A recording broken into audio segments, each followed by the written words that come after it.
it's Waste of Potential 616 back again, and yeah, it's definitely going to be my last video of the evening, sort of a continuation of the last video, and just want to talk about Xfactor issue 206, and the previous two issues as well. Xfactor was sort of part of the whole Second Coming storyline.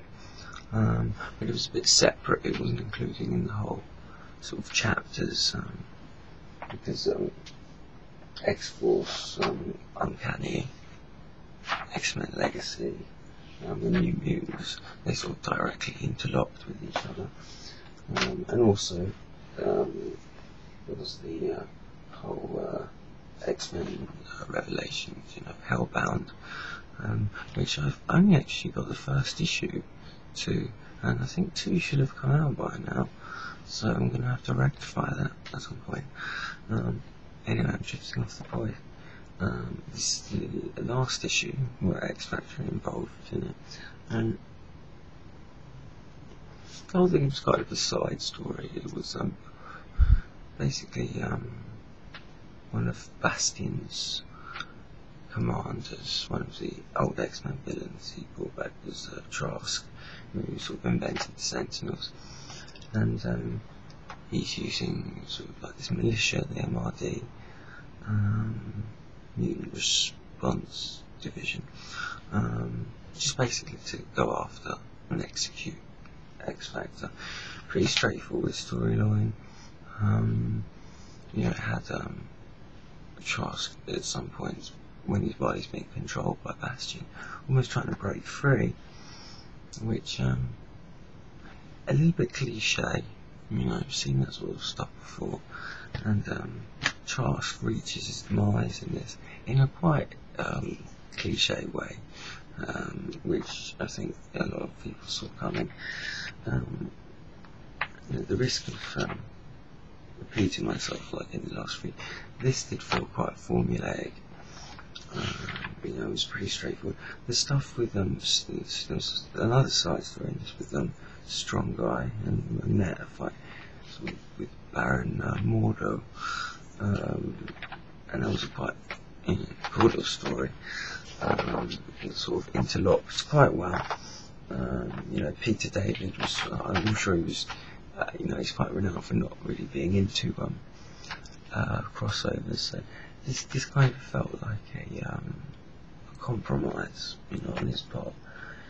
Sort of, it was like, oh yeah, I'll do, I'll integrate it into the story that I'm doing, and that's fair enough.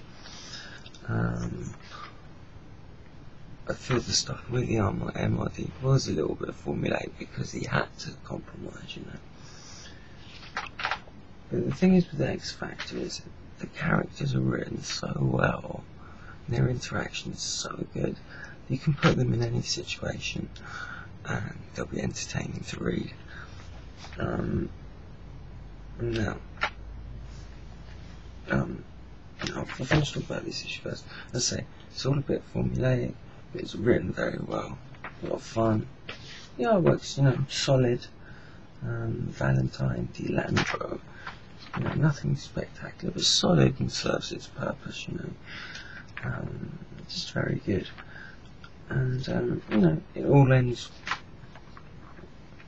formulaically, but it ends quite well. And just spoiler alert, Trask ends up sort of without breaking free of Bastion, but in this brief moment shoots himself. I've seen that done before quite a few times, and there's a bit of a stalemate between Xfactor and the MRD, and they sort of just go their separate ways.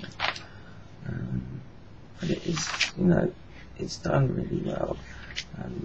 Most of the Xfactor characters have a nice character moment, and it's all just a really good solid issue.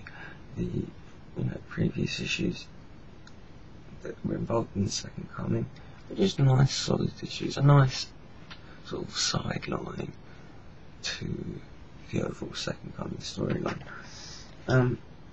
The thing is, I haven't been reading Xfactor from the start. I read bits and pieces, and it wasn't until I've done a little video about this that there was like a special deal in the comic shop to get 2 hardback trades for $4.99 for a bargain. They were really good, and because of that, and because I wanted to pick these Second Coming issues up, because of that, I decided let's get a load of Xfactor back issues to fill in the gaps. So there you go. You see Marvel, if you do, well, I think it was actually probably a special offer by the part of the comic shop. But yeah, see Marvel, you do special deals on a title, like a trade for quite cheap. And if it's good and it's quality, your audience, I think it's going to end up spending more money, if you have a good deal here and there, rather than just rising the prices and trying to get a quick fix out of your customers, So there we go. Anyway, this was a good issue, and yeah, I'm now getting Xfactor regularly, because it's Peter David, brilliant writer, it's just very character-driven stories, and character interaction, which is brilliant, and Jamie Madrox's, that character has evolved so much since his sort of first appearance, the early interpretations of his character in the second incarnation of Xfactor with the whole government-sponsored group, really has evolved since then. Anyway, I'm going to leave it at that, and I'm going to get some sleep, but I've still got loads of comics to talk about. Half of them was just stay up all night and talk about comics, but I have to do it another time. God, I look absolutely terrible. So I better get some beauty sleep. Yeah, I've got a lot more to talk about. Batman, Return of Bruce Wayne, World of Hulks, Grim Hunt, Spider-Man, Fantastic Four. Lots of more stuff to talk about, but that's all coming soon. Okay, see you later guys, bye.